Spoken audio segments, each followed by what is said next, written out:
En esta edición de las Creative Talks Podcast, entrevistamos a uno de los innovadores que han revolucionado la escena del Dark Kitchen, Sergio Su. Otro obstáculo más. Soy un emprendedor mexicano. ¿Qué otro obstáculo más me van a poner enfrente, no? Entonces, los emprendedores mexicanos vivimos en una eterna pandemia, ¿no? Como de siempre hay algo que hace que las cosas no pasan y lo sobrepasamos y lo logramos. Al final, cuando me tocó entregar ramens en la bici, creo que estuve como que había entrenado toda mi vida para ese momento. Fue como muy divertido. Analizamos el listado de las compañías más innovadoras del planeta de la revista Fast Company. Evidentemente este año, a diferencia de otros, yo al menos en lo personal estaba mucho más ansiosa porque pues sabemos que fue un año que nos cambió por completo, que está de más decirlo, y me llamaba mucho la atención saber qué compañías iban a estar en este listado y por supuesto ahora sí arrancando. Y profundizamos en el libro de Antifrágil de Nassim Nicolás Taleb. Y algo que él propone sobre la palabra antifrágil es que lo antifrágil se alimenta de la incertidumbre, de la volatilidad, del caos, de la familia del desorden, que son diferentes elementos que pues podría parecer a primera vista que son elementos que nos desestabilizan, pero que cuando te vuelves antifrágil tomas eso como un poder y lo transformas y te vuelves mucho más ágil, mucho más flexible, es decir, mejoras. Hay algo que ocurre contigo que mejoras, te creces al cambio. Eso es prácticamente lo que postula en esta palabra de antifragilidad. Disfruten esta edición de las Creative Talks Podcast.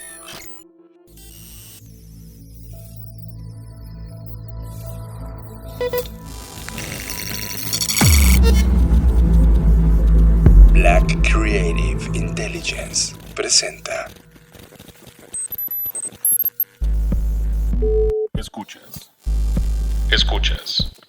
Escuchas un podcast de Dixo. Escuchas Creative Talks. El podcast donde hablamos de creatividad, futuro, innovación, medios, disrupción y emprendimiento. Con Fernanda Rocha y John Black. Por Dixo, la productora de podcast más importante de habla hispana. Por Dixo. Bienvenidos a las Creative Talks Podcast. Este podcast que habla de diseño, innovación, creatividad, negocios y futuro. Y como cada edición, Fernanda Rocha, bienvenida. Hola, ¿cómo están? Me da gusto estar de vuelta con ustedes y sobre todo porque lo que vamos a platicar el día de hoy sobre las compañías más innovadoras me entusiasma un buen. Estás conectado a Creative Talks Podcast. En este podcast ya es una tradición que cada año que publica la revista Fast Company, que es una de las publicaciones que por décadas hemos estado siendo fans de todo lo que están publicando, ellos hacen un ejercicio muy interesante de coleccionar las compañías más importantes en términos de innovación, que prácticamente es una fotografía de los últimos 12 meses de lo que hemos estado viviendo en todo este 2020 hacia 2021 y cuáles son los negocios que han podido salir adelante, que han propuesto cosas nuevas en la escena empresarial y que evidentemente tiene que ver con temas de innovación. Y este listado, la verdad, nos encanta. Lo esperamos así, cada año lo esperamos con mucha ansiedad total. Y Víctor Ruiz nos mandó justamente un Twitter de ¡ya salió! Y justamente lo vimos. Y nos mandó un tweet, no un Twitter, señor.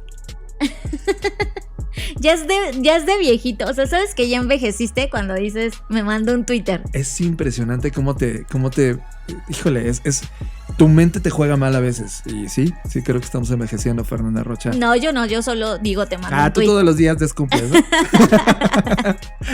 Pues gracias, Vic, por mandarnos, la verdad, el recordatorio del Twitter.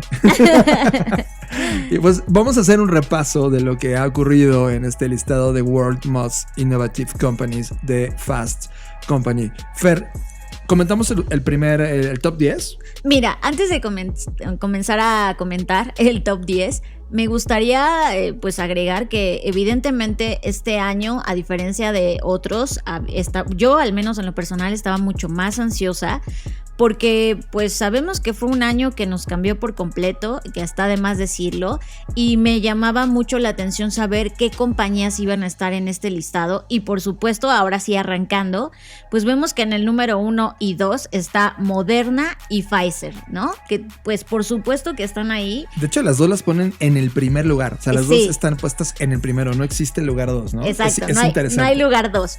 Y por supuesto que, o sea, creo que está de más explicar por qué están ahí. Y me parece interesante porque en los listados anteriores y en los listados de otros años, por supuesto que las farmacéuticas no estaban, ¿no? Y de repente nos ocurre algo y le damos prioridad a otras cosas. Y eso es lo que quiero señalar. O sea, que siempre vamos a estar cambiando de acuerdo a nuestras prioridades y que la innovación justo se mueve con esas prioridades, no al revés. Y eso es muy interesante porque a partir de esto podemos ir pensando, ¿no? Y sobre todo ahora que se nos está anticipando el tema del cambio climático, que se nos ha venido diciendo los últimos 20 años, pero vamos a ir viendo desde mi perspectiva compañías que tengan más que ver con las crisis que vamos a ir atravesando, y es ahí donde vamos a necesitar innovación y es ahí donde realmente las compañías deberían estar trabajando, que es algo que hemos repetido insistentemente, pero que creo que este listado hoy nos lo comprueba. Sí, estoy de acuerdo. Creo que esta generación, los que estamos viviendo en esta línea del tiempo, aprendimos los procesos de investigación, documentación, pruebas, testeos y luego toda la aprobación de los distintos lugares del planeta respecto a una vacuna. Y pudimos entender que esto logrado por Moderna y Pfizer fue algo récord, algo que no habíamos visto en la historia de la humanidad atrás. Y tiene que ver también con el contexto actual de cómo se entiende la innovación y cuáles son los recursos que hay para reaccionar ante un problema prioritario en términos globales.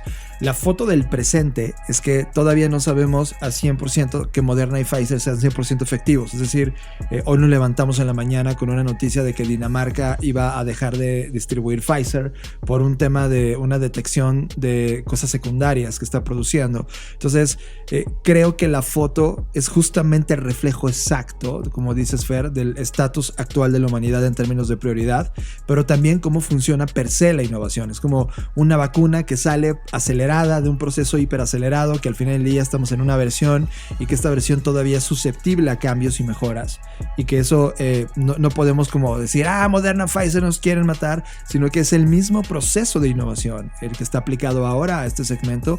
Y sí, yo creo que Moderna y Pfizer van a continuar al menos a lo largo de los siguientes 2 años siendo algo importante para la humanidad en términos de la vacuna, y estaremos atentos. Y sí, ocuparon el lugar 1 y 1. O sea, Moderna y Pfizer comparten el 1. No hay número 2 y sí hay número 3. Y también te habla de lo que estamos viviendo en el mundo, que es el tema del comercio electrónico. Y el comercio electrónico particular, es decir, de las pequeñas tiendas, no el comercio electrónico de Amazon y eBay y todas estas grandes, sino Shopify como una plataforma que le dio vida o que le salvó la vida a las pequeñas tiendas. Y esto también me parece un fenómeno muy interesante porque si bien aquí en este listado solo Fast Company habla de compañías, ¿no? El otro día estábamos, John, ¿te acuerdas? Platicando sobre cómo todas estas microculturas, nichos, el mentado fenómeno de las nenis y todo esto es porque todos estos pequeños esfuerzos que al unísono se hacen grandes esfuerzos por mantener y por sacar a flote la economía, y porque pues algo tienes que hacer, de algo tienes que vivir, y de repente empezaste a vender, o muchas personas que nos tocó un caso de una chica que hace unos pasteles y unos panqués riquísimos, que justo decía, es como perdí mi trabajo, pero tuve la oportunidad de, con lo que obtuve de mi liquidación, montar una empresa, y ahora tengo un nuevo trabajo y una empresa, ¿no? Y es estas historias que nos hicieron pues a todos salir a flote, porque estas economías que se hacen de uno a uno, de intercambio, de te veo en el metro y te entrego algo, créanlo, no es lo que está manteniendo de alguna forma u otra el flujo, ¿no? Ahora, visto esto desde una compañía, pues Shopify por supuesto que fue una de estas plataformas que permitió que los minoristas pues comenzaran a desplazar sus productos a través de comercio electrónico dadas las circunstancias. Sí, creo que todos, ante la foto de lo que estamos viviendo hoy, finalmente entendemos una cosa. Durante 20 años que el comercio electrónico ha estado madurando, de hecho 25 años desde que comenzaron realmente las pruebas, las compañías habían ignorado la posibilidad de utilizar Internet como un canal de venta y distribución de sus productos. Y de repente en la pandemia, cuando todos estamos encerrados, digo todos como una generalidad, hay gente que evidentemente no pudo estar cerrada, tuvieron que entender estas plataformas digitales y ocurrió algo, ¿no? Una aceleración muy hiperacelerada, por decir ese nombre, y una hiperaceleración sobre las transformaciones digitales. Y evidentemente Shopify se convirtió en una opción para todos estos emprendedores, empresarios, nenis, en el buen sentido de la palabra, que utilizaron las plataformas digitales disponibles para mover su negocio. Y por esta razón Shopify está en la tercera posición de este Fast Company, compañías más innovadoras. Y luego viene un fenómeno interesante, ¿no? Mientras, ya lo hemos comentado, mientras el mundo está explotando por esta situación, pues por otro lado, y como si fuera esto una especie de broma, ¿no? Que nos jugamos como humanidad, está SpaceX, ¿no? Donde está todo este tema de volver a la carrera espacial, pero ahora por la conquista no solo de la Luna, sino también de Marte y de otros planetas, ¿no? Explorar otros planetas. Y por eso es que SpaceX está acá. Pues ya sabemos que SpaceX es este proyecto de Elon Musk y todos los lanzamientos que ha hecho. Creo que ya diario está haciendo lanzamientos, o sea, eso es impresionante la cantidad de pruebas que se están haciendo. Y pues su nave espacial de Crew Dragon, no olvidemos que llevó una segunda tripulación de 4 astronautas en noviembre, y hay una tercera misión planificada para este año. Entonces, bueno, SpaceX está haciendo todo lo que puede, todo lo que está a su alcance, y para poder conquistar pues nuevas fronteras más allá del planeta Tierra.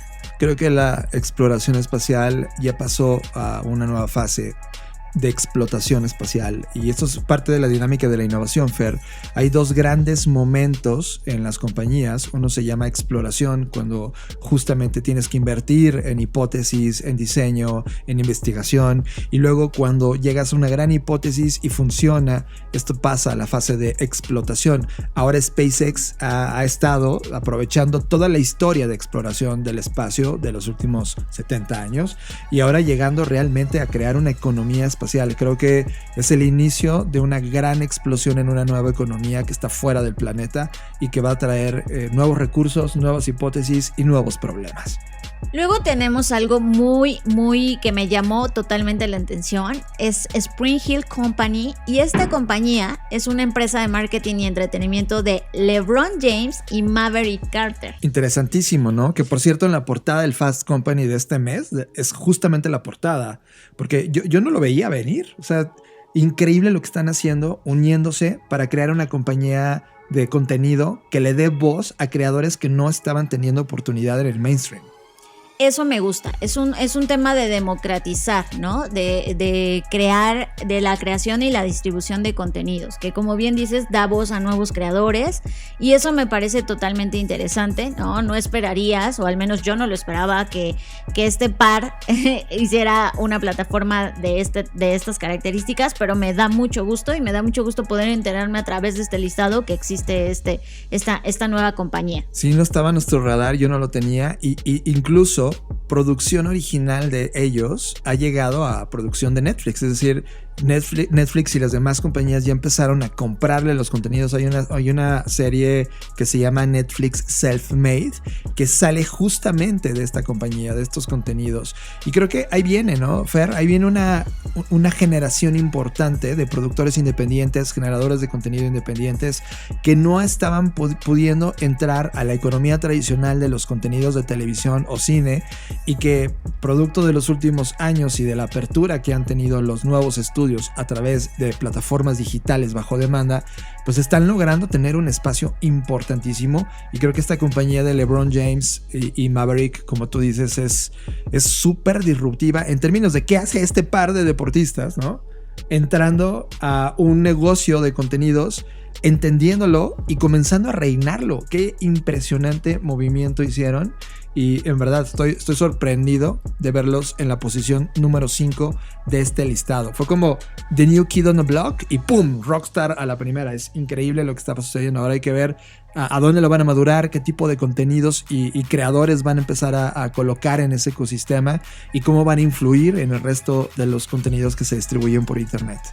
Luego tenemos otra que tiene que ver todo con lo que hemos platicado en este podcast sobre la relevancia de la industria de los videojuegos, y es Epic Games, que a estas alturas, si escuchas el podcast, pues ya sabrás que han creado un hito llamado Fortnite, ¿no? Que se ha vuelto, híjole, una colisión de muchas cosas. O sea, una prueba de que los eventos en vivo en un videojuego se pueden hacer de una manera majestuosa, o una forma en donde el poder de la comunidad lo es todo, ¿no? El tema del entrenamiento que los chicos ya están teniendo de manera casi profesional para poder entrar a estas competencias de videojuegos y de juegos en línea. Y todas estas batallas royales, ¿no? que ha metido en la cultura esta compañía Epic Games, y cómo se ha esforzado por convertirse en el primer metaverso digital, y lo ha hecho de una manera increíble. Bueno, pues eso le ha ganado, ¿no? El derecho de estar en este listado en el lugar número 6.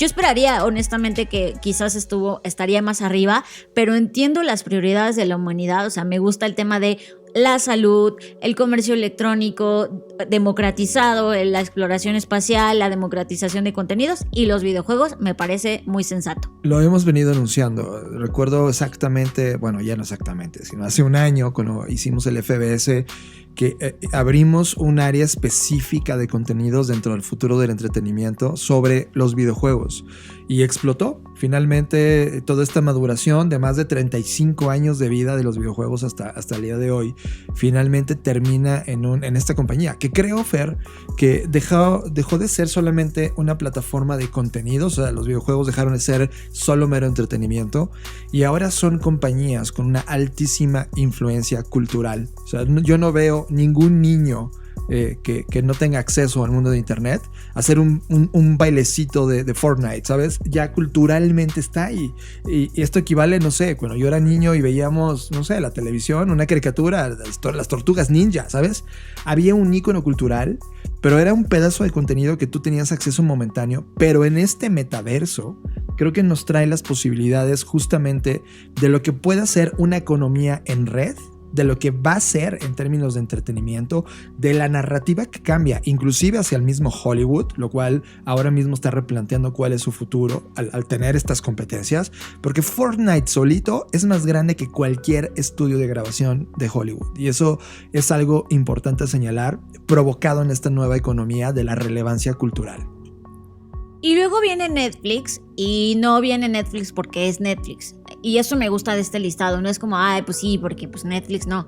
Viene por una cosa particular, y es porque permitió, y creo que mucho tiene que ver el proyecto del que hablábamos de Spring Hill, el hecho de representar y de hacer nuevas producciones que permitan que en el contenido esté representada nuevas personas y no los mismos de siempre, hablando de diversidad de género, diversidad cultural, diversidad de cualquier tipo de creencia, y sobre todo a raíz de las protestas que se establecieron por lo ocurrido con George Floyd.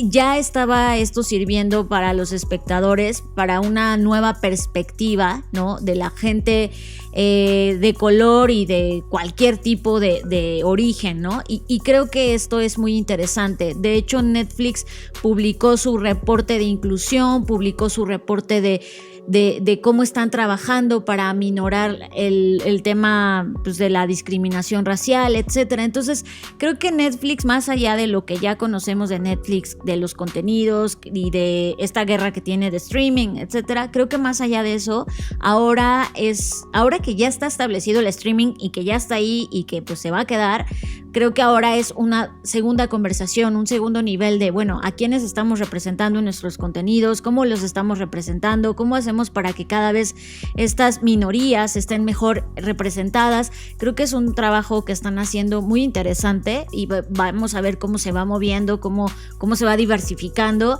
porque creo que lo rico de cualquier plataforma de contenidos es la diversidad. Sí, totalmente. Y creo que uno mucho lo que le está pasando a Epic Games, que está en la posición 6, contra Netflix en la 7. Creo que Netflix de 2019 a 2020 tenía foco en el crecimiento de contenidos masivos, ¿no? Y en todo 2020, esa transición 2019-2020, empezaron a ocurrir cosas importantes en la cultura. Que en la agenda apareció el tema de George Floyd y todas las protestas que hubo alrededor. Está el tema feminista, está todos los temas humanos que están empezando a tomar relevancia. Y entonces Netflix dijo, ok, está bien ser masivo, está bien tener hits y billboards dentro de la plataforma, pero también es importante darle voz al resto de contenidos. Estamos viendo por primera vez, y esto por eso lo uno, una compañía que se dedica a hacer contenidos y su core es ese, ahora convertirse en una compañía de relevancia cultural.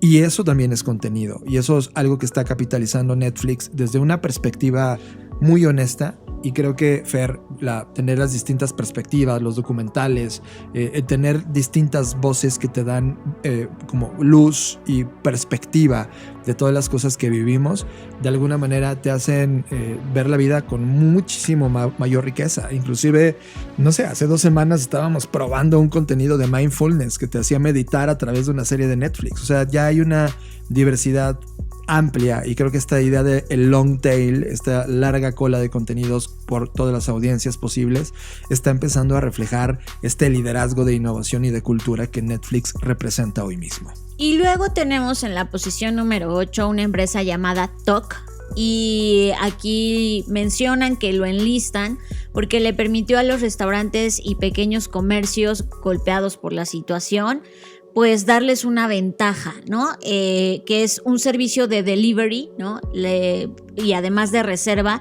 en donde pues esta plataforma era como una especie de open table donde tú podías reservar, pero pues a raíz de lo que ocurrió, ellos tuvieron que evolucionar y evolucionaron a algo que se llama Talk to Go, que era justo para permitirle a toda su base de restaurantes que ya estaban inscritos en la plataforma, pues ahora darles la oportunidad de que la gente pudiera solicitar su pedido en línea.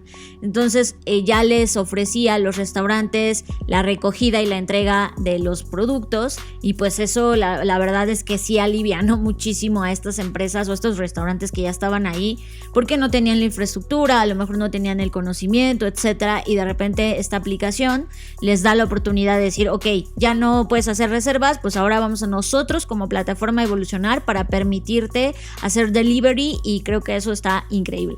Creo que eso lo comentamos profundamente, Fer, cuando dijimos que había distintos actores en todo este tema del 2020 hacia el 2021, que sin ellos la economía se hubiera venido abajo.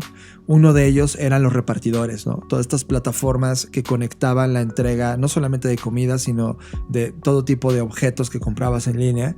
Y creo que esta plataforma ayudó muchísimo al segmento restaurantero el poder darle vida y decir, bueno, vale, no puedo abrir mi restaurante, pero puedo hacerlo a través de esta plataforma, lo cual permitió replantear modelos de negocio, en muchos casos inclusive replantear el estado físico de un restaurante para convertirlo totalmente en línea. Creo que se vuelve relevante, y mucho de la conversación del día de hoy también tenemos una entrevista donde hablamos justamente de esto.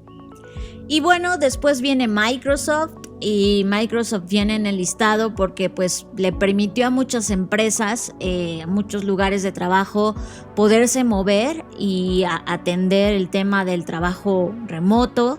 Pues también porque creó un sistema de respuesta de emergencia de desastres naturales. Recordemos que Microsoft tiene diferentes divisiones, no solo es las computadoras o los software, sino pues también trabaja en otros proyectos, y además se comprometió a eliminar todo el carbono que la compañía emite hacia 2050. Entonces Microsoft, más allá de enfocarnos que si el diseño está bueno o está malo, lo que sea, en el core de la empresa Microsoft está trabajando muchísimo pues por los objetivos ¿no? del desarrollo económico, que es el tema de la cero emisión de carbonos, la atención de desastres naturales, porque justamente pues ustedes saben que Bill Gates como líder, que aunque ya no está 100% en Microsoft, pues deja este inception de que pues, tenemos una crisis de cambio climático, por lo tanto Microsoft está trabajando al respecto también, y me parece interesante que lo enlisten por este tipo de proyectos, aunque también ha sacado cosas como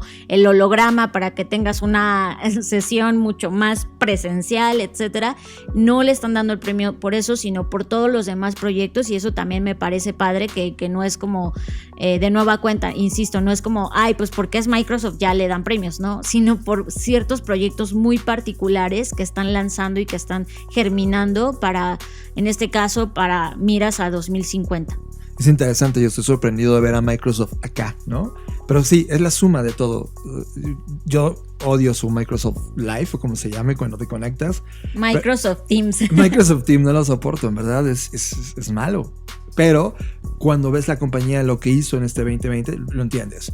Y la 10ª posición me parece también culturalmente relevante, Fer.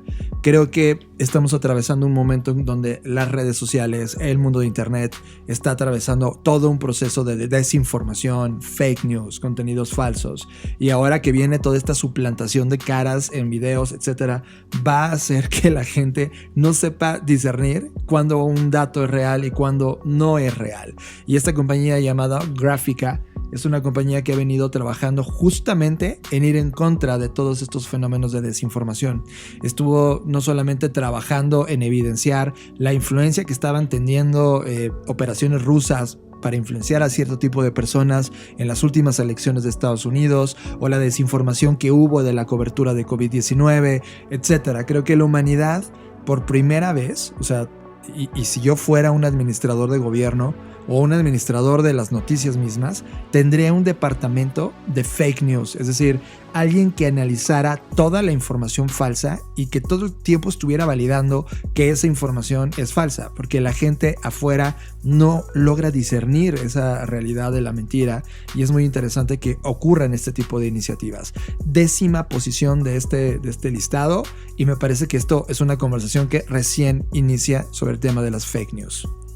Y bueno, obviamente el listado sigue y sigue, y lo que me parece interesante es que en esta ocasión lo acomodaron, ¿no? O lo diseñaron de tal forma que tú, cuando entras a la página del reporte, pues puedes ver agrupado por temas de belleza, de biotecnología, de comida, de responsabilidad social, de marca, de publicidad, de educación, de energía, de fabricación, de espacio, de todo. O sea, hay una categorización muy bien realizada. La verdad es que creo que cada vez Fast Company hace mejor este reporte, y pues para quienes quieran profundizar y consultarlo a profundidad, busquen en Fast Company, googleen Most Innovative Companies 2021 y pues se van a topar con el listado, y de todas maneras lo vamos a dejar también en nuestras redes sociales.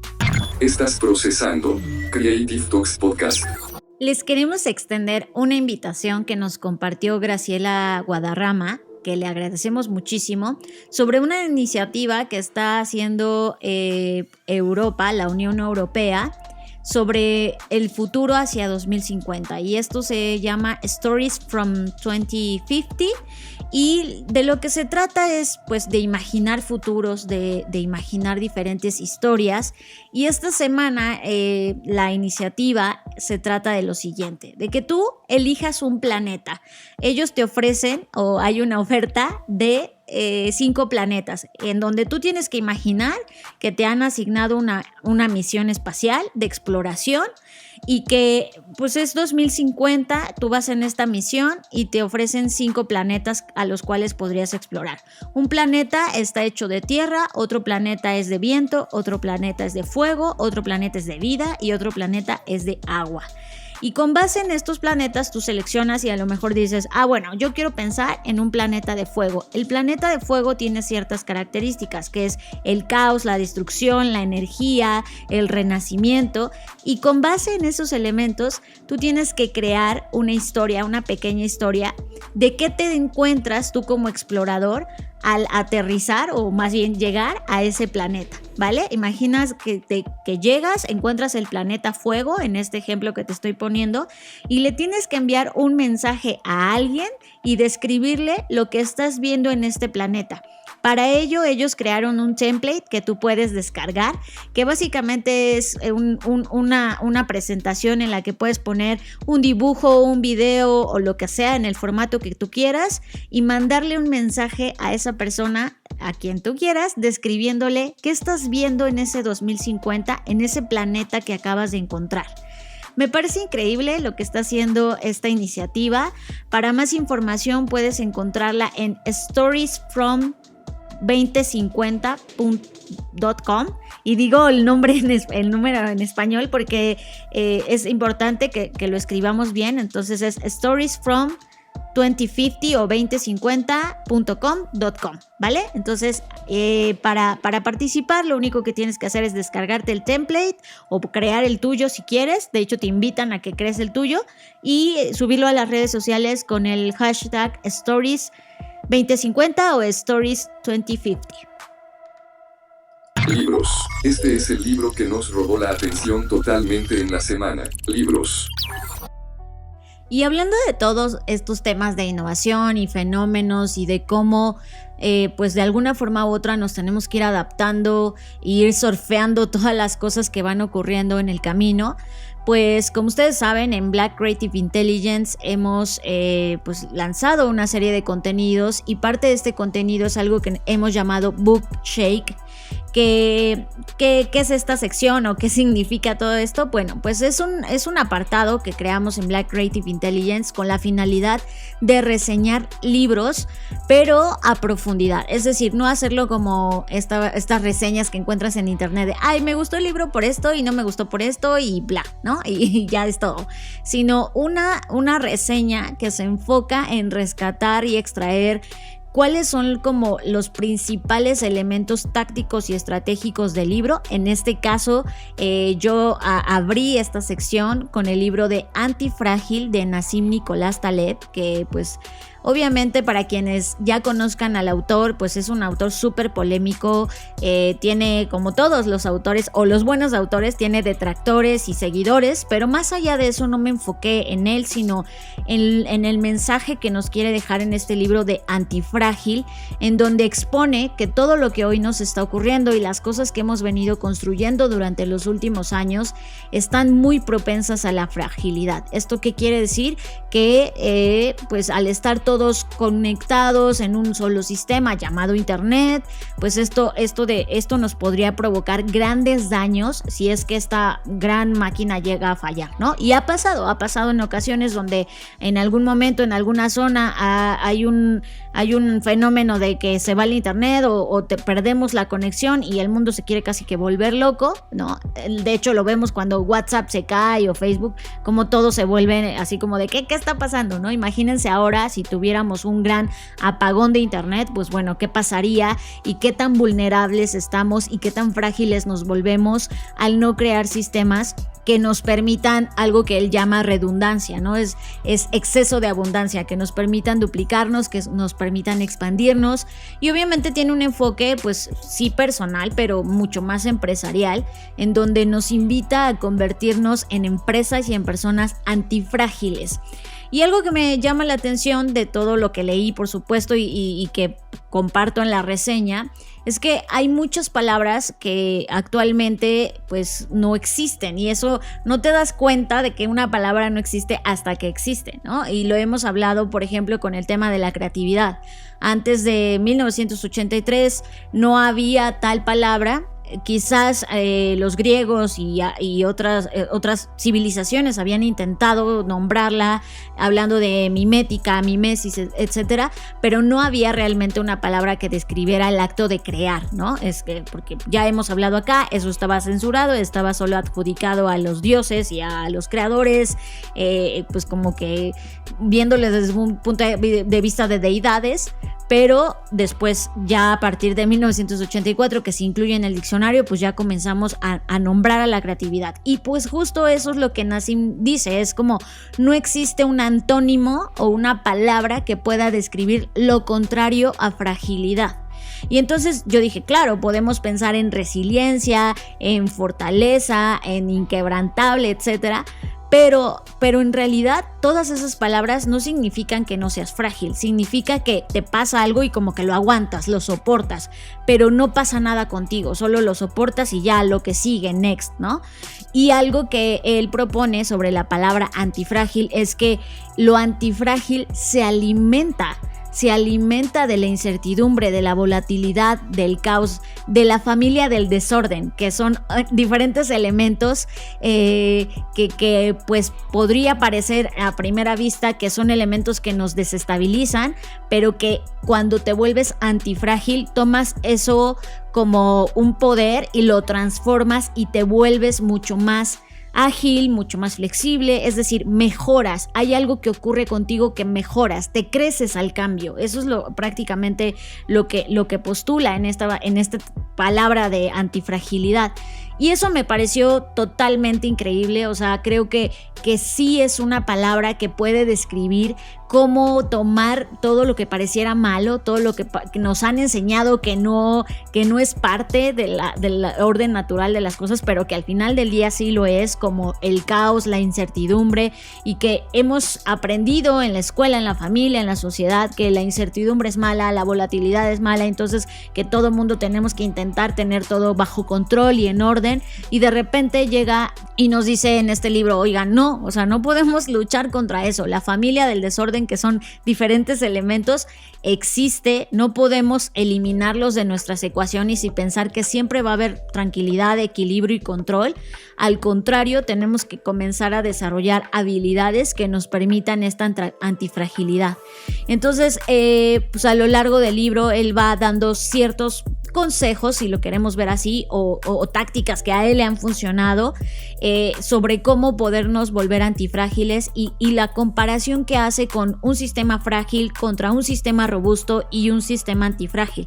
Y aquí vienen tres conceptos. La fragilidad, pues es justamente todo aquello que quiere tranquilidad, que se derrumba ante cualquier elemento de caos o de desconocimiento o de error, de desorden, ¿no? Se frustra y se rompe. Contra lo robusto, que es todo aquello que le da igual a la familia del desorden, es como ni me va ni me viene, o sea, si hay incertidumbre la soporto aquí, pero pues tampoco me pasa nada, no me cambia, no me transforma, no me alimenta, solo ahí está, ¿no? Y finalmente el sistema antifrágil, que es lo que surge, lo que se beneficia, lo que se fortalece del caos, de la incertidumbre, de lo desconocido, de la variabilidad, incluso del tiempo, que el tiempo es la madre, ¿no? de todas las cosas que acaban con las cosas. O sea, más allá de la incertidumbre, de la volatilidad, del desorden, si tenemos que ver algo, es el tiempo. O sea, el tiempo se consume a todo, ¿no? Y justo la antifragilidad es tomar eso como un input o como elemento base para decir, a mí el desconocimiento, el error, el desorden no me destruye, por lo tanto me fortalece y me hace crecer. Y un ejemplo que pone como para poner todos estos términos en algo ya más aterrizado, es un ejemplo mítico, pero que nos hace tener muy claro el concepto, y seguro recuerdan la historia de Hidra, ¿no? Este personaje mitológico que representa muy bien la antifragilidad, porque lo que pasaba con este personaje, para quienes nunca lo escucharon hablar, pues les voy a contar rápido, es un personaje mítico a quien le cortaban la cabeza y le crecían dos más. Entonces, este es un claro ejemplo de un ente, un ser que se fortalece ante la incertidumbre, o en este caso ante la mutilación. Le cortan una cabeza y le salen dos, ¿no? Y es cualquier otro personaje o persona o empresa frágil, al cortarle un elemento, lo que le pasa es que se muere o se debilita o se desangra, y en este caso no. Entonces, llevando este concepto a la vida empresarial, él nos invita a decir, analiza qué elementos de lo que hoy estás viviendo te hacen tener más perjuicios que beneficios, ¿no? Y esto que voy a decir a continuación no lo dice Taleb tal cual en el libro, pero es una interpretación que por supuesto es mía como parte del análisis que le hice a este libro, y es el tema de las empresas cuando tú, sobre todo veámoslo en las pequeñas y medianas empresas, ¿no? Este dilema de, oye, tengo un cliente, pero es un dolor de cabeza, no me paga a tiempo y además no me deja participar, casi que soy su tomapedidos y hago lo que me dice, porque si no lo hago me va a dejar y qué voy a hacer, ¿no? Y este dilema de no poder entender, y con esta fórmula creo que lo vamos a lograr desmitificar, y es: si algo te ofrece más perjuicios que beneficios, te está volviendo frágil. Y con este ejemplo que les estoy diciendo, piensen, si un cliente te está dando dolores de cabeza, no te paga a tiempo, no te trata bien, no te hace sentir bien, no te deja participar, significa que en el listado te ofrece más perjuicios que beneficios. Por lo tanto, te está haciendo frágil. Aunque tú creas no, pero es que si no trabajo con este cliente, entonces ¿de qué voy a vivir? ¿Qué me va a pasar? Pues es justo esa incertidumbre a la que te tienes que someter, ese espacio de no saber qué va a pasar si le dices hasta aquí llegaste, ya no te quiero más como cliente. Ese periodo de tiempo no es eterno, va a llegar tarde o temprano. Obviamente, si tú trabajas en eso y empiezas a concentrarte, a enfocar tus estrategias para atraer la clase de clientes que sí quieres tener, vas a vivir un momento de incertidumbre, un momento en el que digas: puta, ¿qué hice? No debía haber terminado mi relación con este cliente. Vas a sentir miedo, vas a sentir angustia, vas a sentir caos. Pero si logras trascender estos fenómenos, estos sentimientos, estas emociones, tarde o temprano va a llegar ese cliente que te ofrezca más beneficios que perjuicios. Y en ese momento que llegue ese cliente, te va a ser antifrágil, porque te va a fortalecer, te va a hacer trascender, te va a permitir trabajar, no solamente te va a dar una transacción económica que es favorecedora para ti, sino además te va a permitir hacer todas aquellas cosas que realmente sí quieres hacer y por las cuales creaste esa compañía que creaste. Entonces, es justo esta tolerancia que debemos tener a la incertidumbre, pero más allá de tolerancia de soportarla o aguantarla, trascenderla y tomarla como un elemento de: no importa, cuando viene un momento de incertidumbre, yo me fortalezco, yo salgo de eso y puedo seguir adelante. Por supuesto que esto, decirlo es muy sencillo, ¿no? Es como, ay, pues sí, Fer, pero ¿cómo le hago, no? Y esa es la parte que es la parte dura, porque, como decía, nos han enseñado que todo este tema de incertidumbre, pues hay que apagarlo, es como un fuego que hay que controlar, y lo que hoy nos dice Taleb es: no, échale más leña al fuego, ¿no? Porque entre más incertidumbre haya, más volatilidad haya, más te puedes fortalecer, más puedes crecer, pero eso es como la parte central de la hipótesis del libro, de cómo hacemos para tener un balance, y este balance se logra de acuerdo a algo que él comenta: la altera. La altera, para los que no sepan, pues es esta pesa que hacen las personas que hacen halterofilia, por ejemplo, de ahí viene el nombre. Y dice: tú necesitas algunos elementos que te den beneficios, más beneficios que prejuicios, pero de vez en cuando necesitas estos elementos que te sometan a estrés. No puedes estar siempre de un lado o siempre del otro. No puedes vivir eternamente creyendo que hay equilibrio, pero tampoco puedes vivir en el ácido todo el tiempo. Entonces, pone un ejemplo muy claro que a mí me pareció genial y lo aterriza en un tema de ejemplo personal, ¿no? Y dice: si tú dejas caer una taza a una altura de 27 centímetros una vez, es mucho más, es menos probable que se rompa a que si la dejas caer de 1 centímetro 27 veces, ¿no? Entonces, justo hace estas comparaciones donde te dice: necesitas un poco de daño, necesitas un poco de veneno para poderte ir fortaleciendo de poco en poco. No quieras empezar a tomarte la botella de veneno completa y decir: ay, no fui antifrágil, bye. Sino tienes que ir de poco en poco.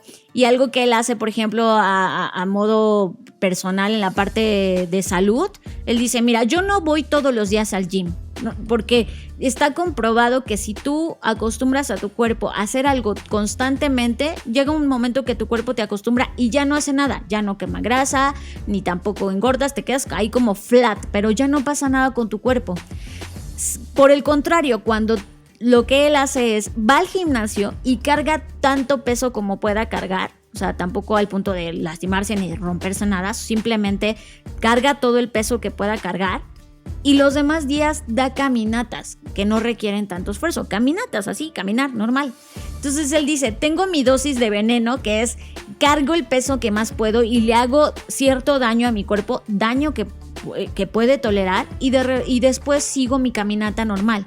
Eso aterrizado al mundo de las empresas es: sí, Por supuesto que necesitas tener cierto nivel de certidumbre en algunas cosas como, no sé, los ingresos, cómo va la estrategia que implementaste, etcétera. Pero de repente necesitas momentos de acidez, de locura, que son justamente lo que hemos hablado en otros podcasts, que son los que generan innovación, ¿no? Estos momentos donde imagínate que estás en un escenario en donde viene una pandemia peor que esta. Y es como, ¿cómo que peor, Fer? Pues sí, porque las pandemias nos han demostrado que cada vez una es peor que la otra. Entonces, en lugar de pensar que el siguiente escenario posiblemente podría ser otra pandemia igual, es como, no, piensa en una pandemia 2 o 3 veces peor que esta. ¿Qué harías?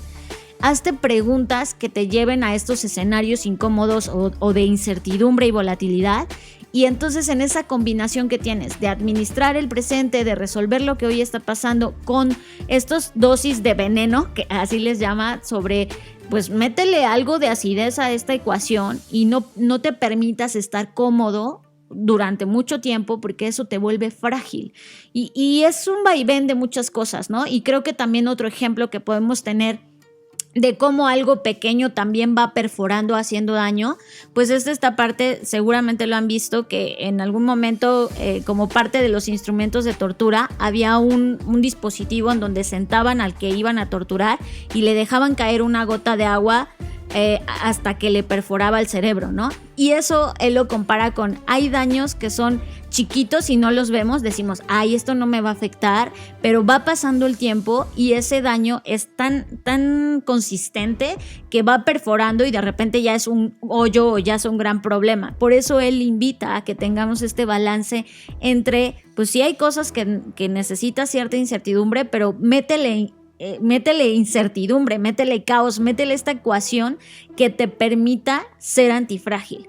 Y a lo largo del libro pues va poniendo diferentes ejemplos de cómo hemos vivido la historia de la humanidad en la política, en las finanzas, en el esquema sobre todo bursátil, porque él viene de ese mundo, de cómo ha habido empresas que se van a la quiebra pareciera que de la noche a la mañana, pero en realidad es porque venían atravesando esta gotita de agua que de repente los inundó, ¿no? Que no se dieron cuenta qué pasó y de repente ya estaban muertos.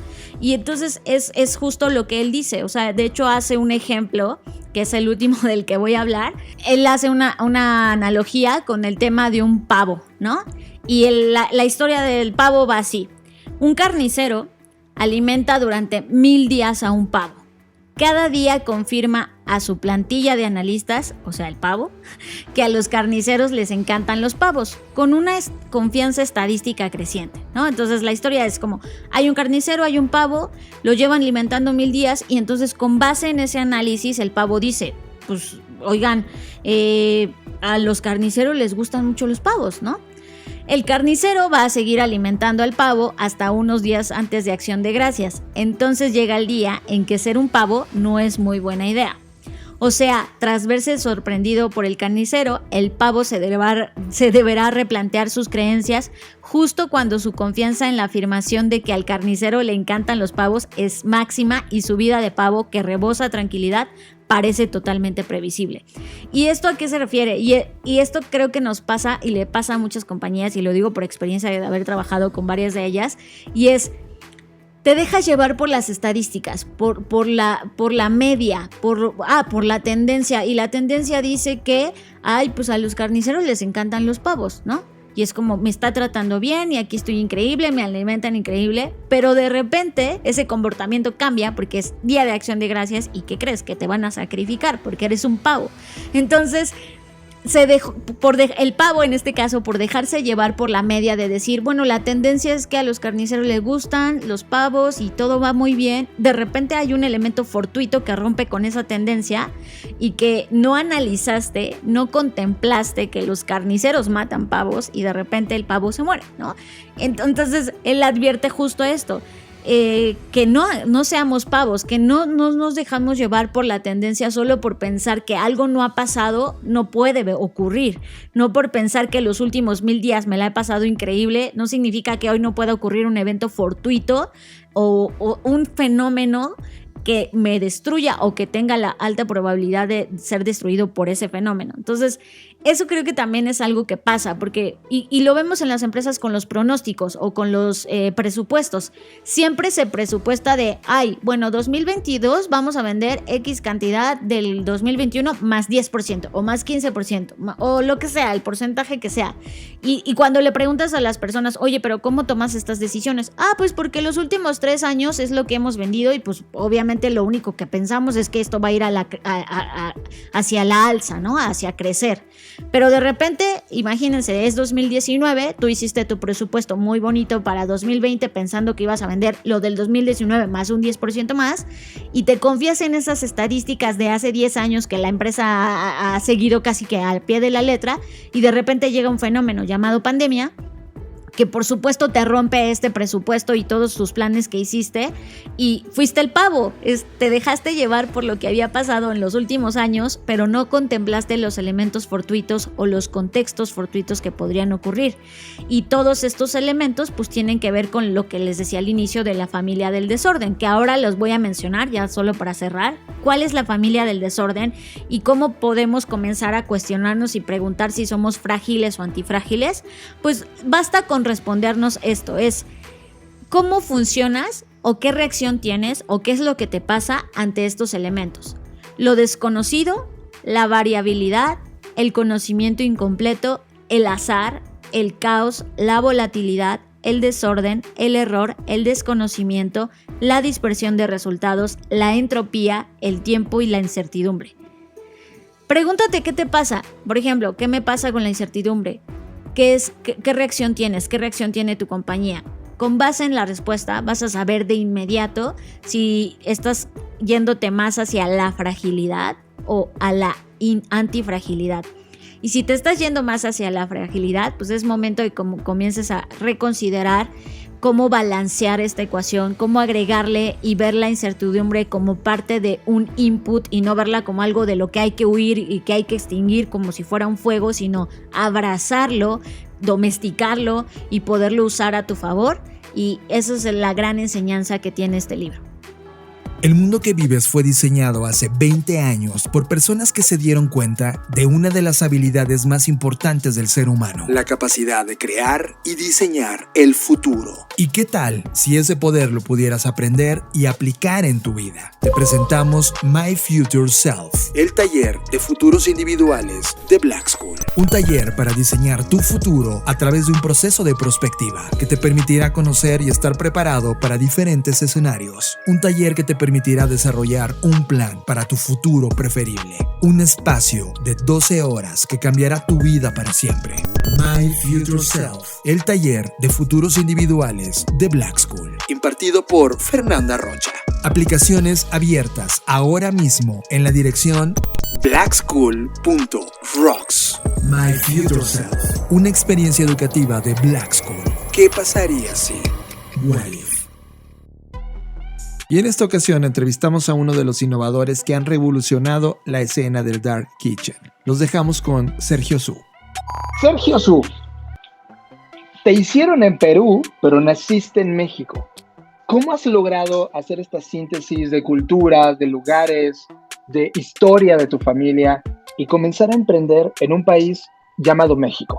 Digamos, yo llevo viviendo en México, yo nací aquí, pero yo viví toda mi niñez en Lima y hasta los 9 años llegué a la Ciudad de México. Es un lugar que es muy amigable para que todas esas síntesis puedan pasar. No sé, yo creo que la construcción social de la ciudad se presta mucho ahora a la diversidad y me encanta que mi identidad peruana, mexicana y de raíces chinas también tiene justo esa como combinación que le da sabor a ciertas cosas que pasan en la Ciudad de México.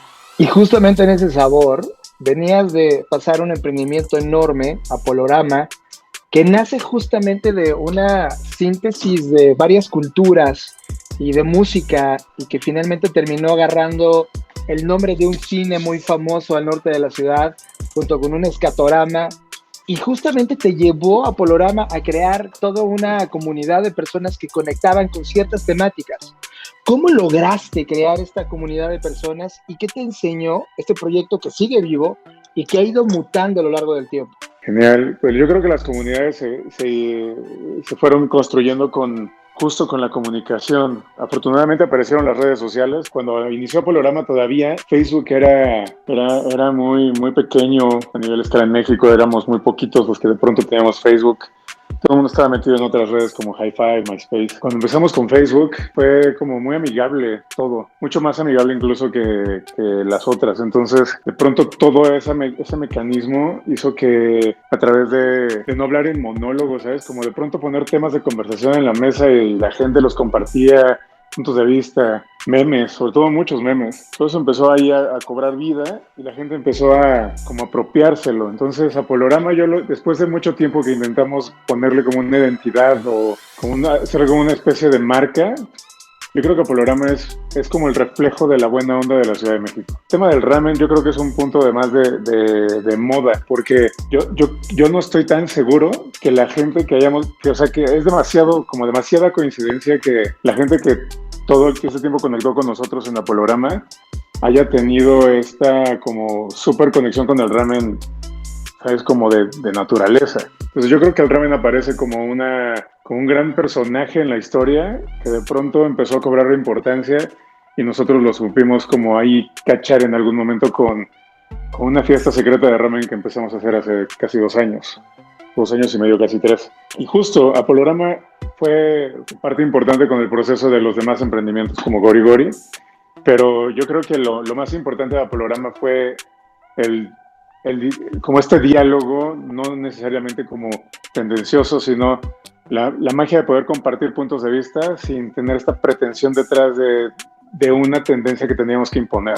Simplemente venimos a pasarla padre. Justamente creo que eso fue la fiesta secreta de ramen, ¿no? Como que materializó a toda la gente que ya había sido parte de la cultura Polorama y te lleva a este 2020, justamente en medio de esta pandemia, rodeado de estas limitaciones físicas, económicas y sociales, decidiste emprender. ¿Qué fue lo que conectaste, además de lo que te iba diciendo la propia comunidad respecto al ramen y las fiestas secretas, para lanzar este proyecto Gori Gori? Es una pregunta interesante porque hasta ahora me cae el 20 de cómo pasa, ¿no? Viéndolo con perspectiva, porque de inicio, algo que he podido identificar de mi personalidad es que soy una persona muy reactiva. De pronto no pienso mucho las cosas y a veces nada más las hago. Entonces, cuando empieza como oficialmente la pandemia en México, ya estaba cerca la fecha para que pasara la siguiente fiesta de ramen, que era para el inicio de la primavera. De hecho iba a ser un poquito antes, pero se pospuso, no me acuerdo por qué, pero íbamos a tener hasta íbamos a agarrarnos del Año Nuevo Chino. Entonces yo quería hacer una fiesta de inicio del año lunar, con dragones, con leones, con ramen y cual Kung Fu Panda traída a la realidad, ¿no? Entonces, de pronto se pospuso. Y cuando ya empieza el tema real oficial, la cuarentena empieza en la ciudad, dije, bueno, es muy probable que el proyecto se estanque por un tiempo, pero pues hay que darle ramen a la gente, ¿no? Entonces empecé a hacer como pequeños como saiquiños del ramen en mis redes sociales. Hice una receta así, ramen casero que puse en Instagram y eso trajo eco y fue como oye, pero se ve padrísimo, pero siento que está súper difícil de hacer. Yo así, no inventes, está súper fácil. Pero ¿por qué no regalas ramen en tus redes? Y así nos vas a probar qué tan rico te quedó. Y fue como, muy bien, esa es una buena idea, igual y puede ser. Y luego, pues de pronto fue como, vamos a hacer un giveaway. Órale, va. Entonces regalamos 10 ramens. Y de esos 10 ramens fue ¿y ahora cómo los mando? Tuve que hacer un prototipo de empaque pusimos vasos de caguama, esos como de michelada de la Lagunilla, así enormes, llenos de ramen, con playo y tapita y se acabó. Y entonces así mandamos nuestros primeros 10 ramens, que fue como más un giveaway. Y la gente de rebote fue, oye, está buenísimo, ¿por qué no abres tu lugar? Ahorita estaría buenísimo porque la gente se va a quedar en casa en instant delivery. Paralelamente yo estaba en otro proyecto con mi socio Enrique Pacheco, que fue como oye, ¿y qué onda con este proyecto que estaba pasando? Se canceló, todo empezó a ir como raro, y le dije, oye, pues, hold your horses, y empecemos con una idea, a ver qué hacemos, ¿no? Y entonces apareció lo del ramen paralelo, y fue oye, ¿qué onda? ¿Por qué no hacemos ramen en tu casa y te platico de lo que traigo en la mente? Entonces, le dije, mira, así se puede mandar ramen, ya mandé 10, esta receta y el caldo y todo lo que hice es como un derivado de la sazón de mi abuela, de losú, El ramen es como la sopa de la abuela, donde he probado en 1000 sopas de fideos. Entonces ese sazón, ese olor que trae el gori-gori es lo que me recuerda mucho a mi abuela. Justo pasaba que mi abuela acaba de fallecer, tenía poco tiempo que había fallecido y fue como que siento muy fresco esta conexión, ¿no? Pues empezamos a hacer las pruebas con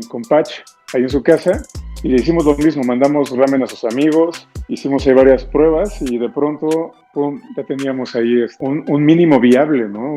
Un ramen validado que de pronto era como ya tenemos unos cuantos envíos y pues ahora sí que pues todos nos están diciendo que está bueno, ¿no? Entonces, ¿cuál es el siguiente paso? Cuando pasa todo eso fue ok, pero ¿qué está pasando en el mundo? ¿Va a ser seguro ir a comprar las cosas o no? ¿Va a ser seguro salir a la calle nada más? Entonces, como no sabíamos nada, no había tiempo que perder, lo único que importaba en ese momento era el aquí y ahora. Fue oye, pero ¿qué tal si nos morimos mañana y nunca lo intentamos, no? Entonces fue ahora o nunca. Y eso que pasó fue un chispazo de 3 semanas, prácticamente en un sprint de design thinking, ¿no? De un prototipo muy lean, de tal cual un mínimo viable, lo empezamos a validar, lo empezamos a mejorar y en 3 semanas tuvimos ya una salida.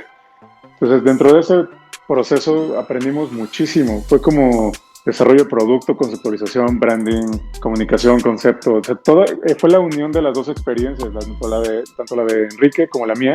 Enrique en desarrollo de producto, en protocolos, en servicio, en operación. Yo esta parte en concepto, esta parte compartimos mucho esta parte de creatividad juntos. Y luego cómo íbamos a hacer la estrategia de comunicación, cómo lo íbamos a lanzar, cómo iba a ser el ancho de banda con la que íbamos a abarcar todo. Y en 3 semanas dijimos, órale, aquí va. Empezamos en los primeros días en la cocina de Enrique, pero todo esto se empezó a salir de control y tuvimos que conseguir un local muy, muy rápido. Prácticamente de tomar una decisión y paralizarme por querer emprender o no, pues no se dio. Fue como otro obstáculo más. Soy un emprendedor mexicano. ¿Qué otro obstáculo más me van a poner enfrente, no? Entonces los emprendedores mexicanos vivimos en una eterna pandemia, ¿no? Como de siempre hay algo que hace que las cosas no pasan y lo sobrepasamos y lo logramos. Al final, cuando me tocó entregar ramens en la bici, creo que estuve como que había entrenado toda mi vida para ese momento. Fue como muy divertido. ¡Wow! La historia de los primeros 10 y ahora después de un año, 30,000 artículos en un año. En esta conexión, en este viaje que te has metido, ¿qué papel juega? Veo que es un tema muy reactivo de tu lado, pero al final del día, ¿qué papel juega esta conexión de la creatividad con la innovación? ¿Y cuál es la receta secreta? ¿El hacerlo nada más? ¿El atreverte a conectar todo lo que viviste atrás y finalmente decir, lo voy a hacer? ¿Cómo ves ese papel de lo que acabas de crear y que de ahí viniste a poner un golpe en la mesa respecto al concepto Dark Kitchen, que era un tema que ni la gente que llevaba décadas en esa industria había considerado como una opción, y tú pusiste ese tag en la economía y en la escena en donde estás parado? ¿Cómo conectaste esto? ¿Qué papel juega esa creatividad? ¿Cuál es esa receta secreta de su?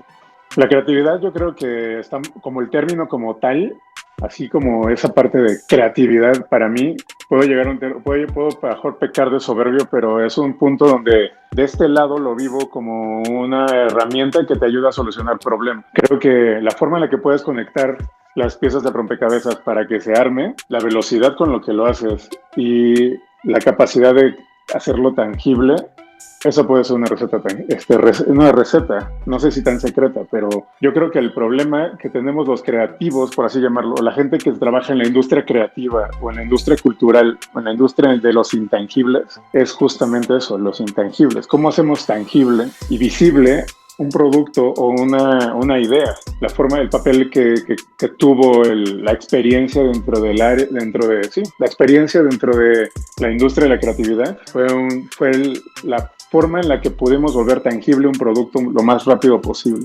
Una idea, volverla desde lo onírico a lo tocable, prácticamente hasta lo comible.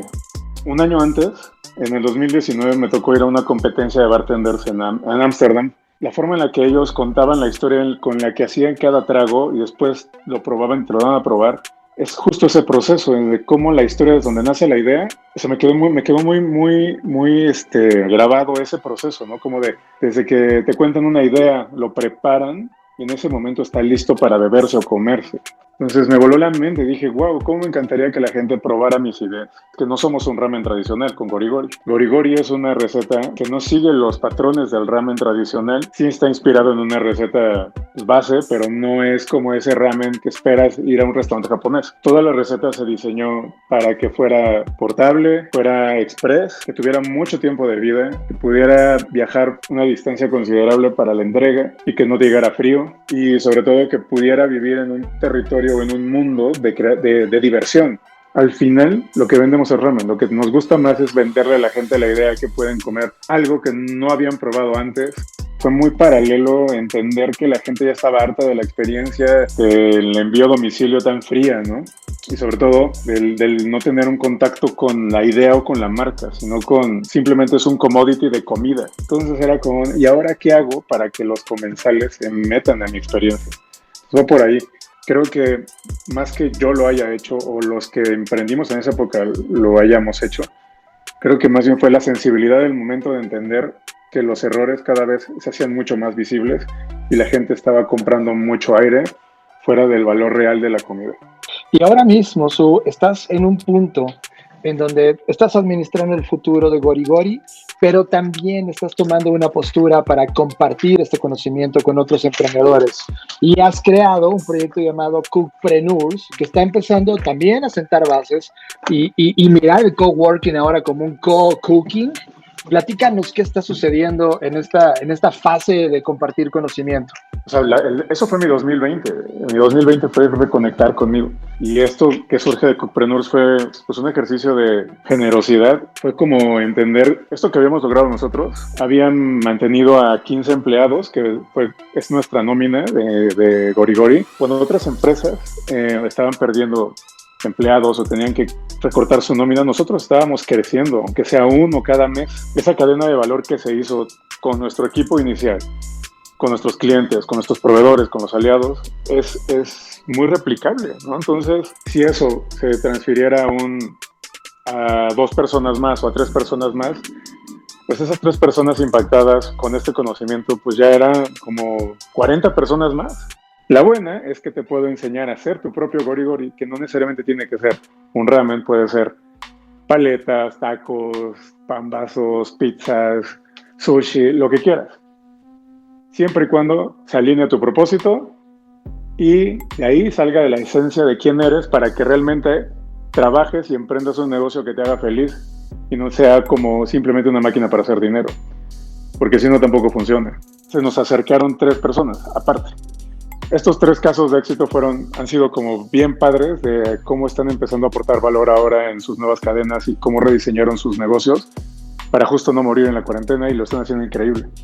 Y ahora, derivado de hacer cosas con Happy es la escuela de Pepe Sevilla, que te ayuda a emprender a ser feliz.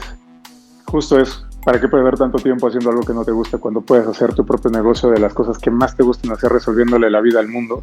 Lo que aprendimos Pach y yo en todo este año de cuarentena, validando todos nuestros conocimientos de 15 o 20 años atrás, para justo esas 3 piezas hacer una incubadora de Dark Kitchen, que lo que queremos es impulsar la economía de la gastronomía en México. Hemos llegado a la parte final y una parte muy filosófica, Su, y tiene que ver con un contexto que te cuento ahora mismo. Imagínate que el mundo se fue a la chingada, la humanidad dejó de existir, ya no hay humanos en este planeta. Inclusive pasaron muchos cientos o miles de años adelante y llega una nueva civilización. No sabemos si son las cucarachas evolucionadas o si es alguien que está explorando otros planetas y se topa con la Tierra. Pero se encuentra con esta grabación, un formato de audio, un MP3 de una vieja tecnología inventada por los humanos, y casualmente se topa con este audio tuyo. ¿Qué recomendación le dejarías de todo lo que representa la gran humanidad, todo el aprendizaje que tú has vivido como ser humano en esta línea de tiempo? ¿Qué recomendación le das a esa nueva civilización para que potencie ciertas cosas que tú hiciste bien o que aprendiste a hacer bien y que evita algunas otras que sabes que está mal? ¿Cuál sería ese gran consejo legendario que le dejarías a esa civilización? Qué gran pregunta, Johnny. De verdad, no esperaría otra pregunta diferente de ti. Es increíble cómo llegas a ese punto distópico de filosófico que puede hacernos pensar muchísimo. Ahorita que lo dices, creo que me está costando trabajo estructurarlo. Está muy padre. Creo que lo que yo le diría a este personaje que se encuentra este audio en ese futuro sería si te encuentras la Tierra, hay de dos opciones. Si la encuentras verde, resplandorosa, así recuperada, renacida, donde todo el agua está limpia, el aire es increíble, todo el ambiente está perfecto. Perfecto, bienvenido al planeta más chido de todos, en donde seguramente te puede dar más de lo que tú crees si tú le das. Tú puedes ser la persona más feliz de este planeta si tú le das más cosas a este planeta, no le quites cosas a este planeta. O sea, mientras más quitemos y mientras más dejemos que el planeta se destruya, pues eso está pasando ahorita y simplemente es como esta filosofía de Ubuntu, ¿no? Del yo soy porque tú eres, tal cual. Así como eso funciona con los humanos, funciona con el planeta. Dale y te regresa.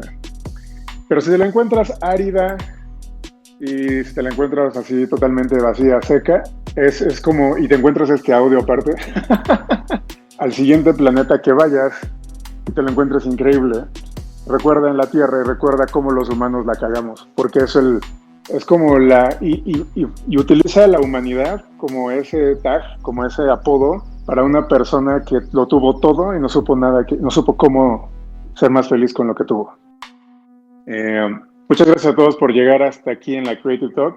Para encontrar a Gorigori, cuando tengan hambre y digan, necesito algo choncho, pidan Gorigori. Y es @gorigoriramen en Facebook e Instagram, y ahí viene el WhatsApp. Prácticamente el pedido se hace a través de los mensajes. Ustedes tienen un negocio de comida y les ha costado trabajo sacarlo adelante en todo este tiempo pandémico, o quieren emprender un negocio desde cero y que no sea una marca o un commodity, ya saben, el genérico, una tortillería más, una tortería más, un restaurante más. Está Cookpreneurs. Periódicamente hay masterclasses gratuitas en las que les revelamos prácticamente el proceso, pero si quieren entrar al proceso de incubación, donde los vamos a llevar de la mano para que ustedes lo logren en 45 días, o sea, prácticamente así, sprint, el mismo tiempo que hicimos nosotros, se puede. Entonces, si nosotros pudimos, ustedes también pueden, y nosotros se los queremos compartir. Y ahí es @Cookpreneurs o cookpreneurs.com/masterclass. Ahí pueden inscribirse y es totalmente gratis. Después de las primeras 2 generaciones van a poder aplicar un capital semilla de 100,000 pesos, con el que proyectos que probablemente son muy difíciles de costear por la situación en la que la persona que tomó el curso, van a poder tener un capital semilla de 100,000 pesos para que eso pase, y es a fondo perdido. La crisis que vivimos fue provocada por la irrelevancia del valor y la obsolescencia tecnológica de nuestros líderes de compañías, potenciada por un mundo de alta velocidad en donde la innovación es la genética que mueve los engranajes. Te presentamos Creativity and Innovation Leadership, una experiencia educativa intensiva de 16 horas que te llevará a través de un proceso de inmersión a analizar, comprender y aplicar las bases de la creatividad y la innovación, pero sobre todo te permitirá crear y liderar un equipo capaz de resolver problemas puntuales. Darás vida a tu proyecto de innovación utilizando diferentes métodos y técnicas desarrolladas en Black School para potenciar las habilidades necesarias para liderar a un equipo bajo los preceptos de creatividad e innovación. Creativity and Innovation Leadership, impartido por Fernanda Rocha y John Black. Aplicaciones abiertas ahora mismo en la dirección blackschool.rocks. Creativity and Innovation Leadership, una experiencia educativa de Black School. ¿Qué pasaría si? What if? Fer, ahora sí nos extendimos en tiempo, pero es que era uno de los libros más interesantes que hay del año y que estamos reseñando en Bookshake, esta malteada de libros que estamos haciendo en la Black Creative Intelligence. Bueno, no es un libro del año porque ya este libro es viejo, pero que comenzamos más bien el año reseñándolo y está increíble. Vamos a tener, por supuesto, cada 2 semanas, vamos a intentar tener cada 2 semanas una reseña nueva, porque es una locura, pero pues, yo creo que sí lo vamos a lograr. Y pues muchas gracias por habernos acompañado, y les tengo una noticia ya para cerrar con broche de oro, y es que en Black School, como ustedes saben, pues no paramos y vamos a tener una serie de cursos y talleres relacionados al tema de futuros. y esto me fascina y me entusiasma muchísimo. Vamos a tener desde una clase gratuita de 30 minutos hasta 2 talleres que tienen que ver con diseñar futuros alternativos, diseñar futuros para tu compañía, y finalmente el curso más completo, que es My Future Business, que es como un addendum o una continuación de My Future Self, pero ahora enfocado totalmente a una estrategia a largo plazo, resiliente y me atrevo a decir antifrágil ante los diversos futuros que podrían ocurrir. Entonces creo que está increíble, así que no se pierdan todos estos cursos, talleres. La información va a estar disponible a partir del próximo viernes, creo que es 17, 18, no sé qué, de marzo, pero bueno, ese día va a estar disponible en nuestra página web de Black School, que es blackschool.rocks, y también lo vamos a estar comunicando en nuestras redes sociales, así que si están interesados, pues ya váyanos escribiendo para ir reservando sus lugares y que todo quede listo para cuando puedan ya reservar, ahora sí inscribirse y pagar, sean de los primeros en hacerlo. Ok, sí. Recuerden que también está la Black Creative Intelligence, nuestro programa de suscripción, así que los esperamos ahí. Suscríbanse, tenemos contenidos impresionantes. Esta semana analizamos a profundidad el fenómeno Bitcoin, lo cual está también interesante, y toda la reseña completa del libro de Nassim Taleb, así que está buenísimo. Y también, Fer, inauguramos una sección en un noticiero aquí en México, en W Radio 96.9, en Así las Cosas, con Gaby Barkentin y Javier Risco, que se llama Desde el Futuro, y estamos estrenándolo todos los jueves alrededor de las 9:30 de la mañana. Pues muchas gracias por llegar hasta acá. Yo soy John Black. Recuerden que pueden encontrarme en @Jonathan Álvarez en Twitter y en Instagram. Y yo soy Fernanda Rocha. A mí me pueden encontrar como @Fernanda Roche. Fue un placer acompañarlos y nos vemos en el futuro. Dixo presentó Creative Talks, el podcast en donde hablamos de creatividad, innovación, medios, disrupción y emprendimiento, con Fernanda Rocha y John Black. Por Dixo, la productora de podcast más importante de habla hispana.